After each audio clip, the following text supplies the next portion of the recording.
एक गांव था, नाम था ढोलकपुर। बड़ा ही शांत और सुंदर गांव था।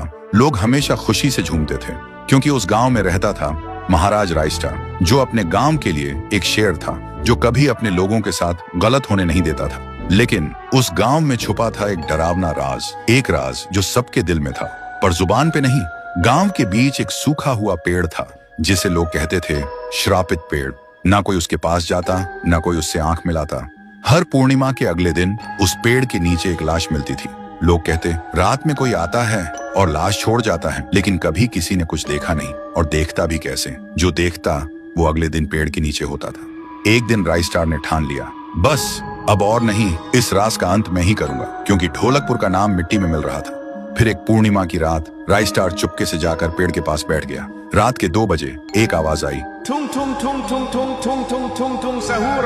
और फिर वो पेड़ भूत में बदल गया। वो भूत कुछ अजीब सा था, एक भयानक शैतानी हंसी वाला चेहरा, आंखें बड़ी बड़ी। वो पेड़ चल के एक घर के गेट को जोर जोर से खटखटाने लगता है। तभी एक आदमी डर के मारे आवाज सुन के बाहर निकलता है। वो भूत अपने लकड़ी जैसे हाथ से एक ऐसा थप्पड़ मारता कि उसकी सांस वहीं थम जाती है और उसी जगह उस लाश को ले जाता है और वापस फिर से पेड़ बन जाता था। देखते ही रायस्टार का दिल कांप जाता है, पर वो कुछ बोलता नहीं।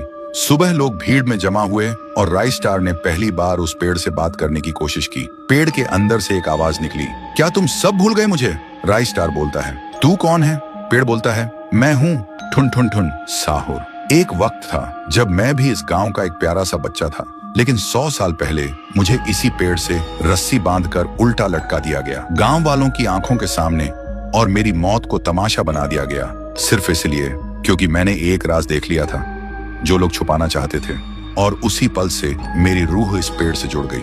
उस दिन से मैं इंसान नहीं, एक सज्जा बन गया, और हर पूर्णिमा में एक राजदार को चुनता हूँ और फिर उसे उसकी खामोशी का हिसाब देता हूँ। रायस्टार बोलता है, लेकिन अब तो वो लोग मर चुके हैं ना जो तेरा कसूरवार थे। अब तू मासूम लोगों को क्यों मार रहा है? पेड़ कुछ देर चुप रहता है, फिर बोलता है, ठीक है, बस एक बार मुझे याद करो, एक दिया जला दो, फिर मैं कभी किसी को नहीं मारूंगा। फिर रात में सब लोग आते हैं, एक एक दिया जलाते हैं, और तभी पेड़ अपने आप से आग पकड़ लेता है और आखिर में मुक्ति मिलती ठुन ठुन ठुन साहुर को।